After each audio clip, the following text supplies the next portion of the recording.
दलित, आदिवासी, भूमिहीन, बेघर, ओबीसी, गरीब मराठा तथा सातबारा नावावर नसलेल्या लोकांच्या न्याय हक्कासाठी संविधानात्मक मार्गाने संघर्ष करणारी आशिया खंडातील पहिली क्रांतिकारी संघटना आणि त्या संघटनेच्या वतीने नागपूर हिवाळी अधिवेशनावर मोर्चा आयोजित करून सर्वांसाठी शेतीचे धोरण घोषित करून शेतीची अतिक्रमणे नियमित करण्यासाठी धोरणात्मक शासन निर्णय निर्गमित करावा। विविध मागण्या घेऊन संघटनेच्या मार्गदर्शक तत्वानुसारची आपली प्रमुख भूमिका जमिनीतर बेघरांना घरे आणि आदिवासीच्या ज्या जमिनी आहेत त्या गैर आदिवासीच्या कब्जातून मुक्त करणे दोन विषय घेऊन आता आपण या पत्रकार परिषदेचं आयोजन केलेलं आहे।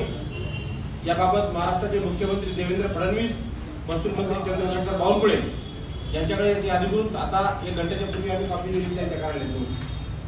आता काय प्रश्न असतील तर विचारू शकतो।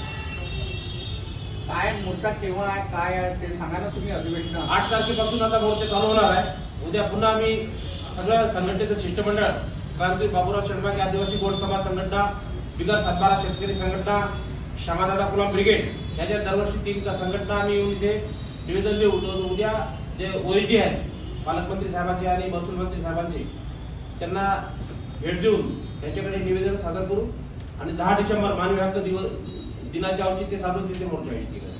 किती लोक राहतील, कुठून देखील हे सगळं सांगा। आणि विदर्भातल्या प्रामुख्याने आपल्या 11 जिल्ह्यातून गडचिरोली, चंद्रपूर, आपल्या वैशाली मॅडमचा भंडारा जिल्हा, आमचा अकोला, वाशिम, यवतमाळ।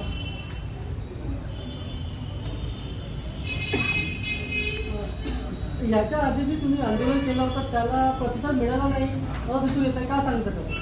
याच्या अगोदर आमच्या संघटनेचा अजेंडा होता। यापूर्वी महाराष्ट्राचे मुख्यमंत्री देवेंद्र फडणवीस असताना, राष्ट्रीय लोकशाही आघाडीच्या सरकारचं नेतृत्व करत असताना चैत्यभूमी ते मुंबई मंत्रालयावर आम्ही पैदल मोर्चा काढला। भूमिहीनांना जमिनीतर बेघरांना घरं याच्यासाठी एक धोरणात्मक निर्णय घ्या। तत्कालीन महसूल मंत्री एकनाथ शिंदे साहेब होते, एकनाथ शिंदे आणि संजय राठोड राज्यमंत्री यांनी आमच्या मोर्चाची दखल घेऊन सर्वांसाठी घरे 2022चं धोरण घोषित केलं। आता जे ग्रामीण भागामध्ये सन 2011 पूर्वी जे लोक घर बांधून राहतात अशा लोकांना आता घराखाली जागेसहित प्रधानमंत्री आवास योजना किंवा विविध घरकुलाच्या योजनेतून त्यांना लाभ मिळत आहे। जसं सर्वांसाठी घरे 2022चं धोरण घोषित केलं, त्याच धर्तीवर सर्वांसाठी शेतीचं सुद्धा धोरण घोषित करायला पाहिजे। कारण ग्रामीण भागामध्ये दलित, आदिवासी, भूमी, ओबीसी, गरीब मराठा समाजाच्या लोकांनी शेती प्रयोजनासाठी अतिक्रमण केलेले आहे, परंतु ते अतिक्रमणाच्या नोंदी नसल्यामुळे त्यांच्या त्या शासनाच्या विविध योजनांपासून त्यांना वंचित राहावं।